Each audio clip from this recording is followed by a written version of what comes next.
এয়া হৈছে ৰাতিপুৱা মানে মই ভাতকেইটা খালোঁ আৰু তাৰপাছত এই পোৱালিকেইটা মানে হাঁহৰ পোৱালিকেইটাই সিহঁতৰ নিজৰ খানা বিচাৰি আহিল দেই। যিহেতু মই গাঁৱত আছিলোঁ আৰু কিবা এটা কামৰ বাবে অহা বুলি যে কৈছিলোঁ, কামটো হ'ল বাৰু। গতিকে এয়া ৰেডি হৈ মেলি পেলাই আজি যাব ওলাইছোঁ মই ঘৰলৈ, মানে আজি যাম মই গুৱাহাটীলৈ দেই। আৰু এয়া আমি ৰখি আছোঁ ৰাস্তাতে বাছ, আৰু যিহেতু ভাইটিও আহিছিলে গতিকে দুটাই ওলালোঁ ঘৰলৈ। আৰু এয়া চাই পেলাই একেবাৰে নাহাঁহিব দেই, মানে আমাৰ ঘৰৰ পৰা প্ৰায় 1.5-2 কিলোমিটাৰ ৰাস্তাটো মানে ইমানেই বেয়া, আমি জোকাৰণি খাই খাই আহিছোঁ জানেনে।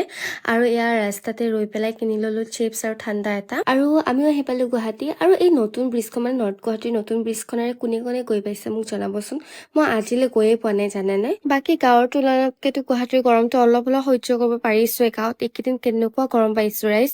আৰু ইয়াত চাওকচোন, মানে ইমান দিনৰ মূৰত আহিলো যে ইহঁতে একেবাৰে দেখা পাই উঠাটো খাই দৌৰি আহিছে দেই, আৰু কেনেকুৱা কৰে চাবচোন।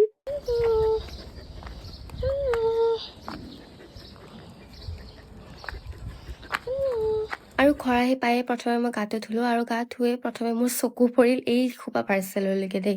মানে মই নথকা অৱস্থাত কিমান পাৰ্চেল আহিছে চাওকচোন। বাকী কি কি পাৰ্চেল আহিছে মই সেইটো বাৰু নেক্সট ভিডিঅ'ত আনবক্সিং কৰি দেখুৱাম আপোনালোকক। গতিকে আজিলৈ আহিছো দেই।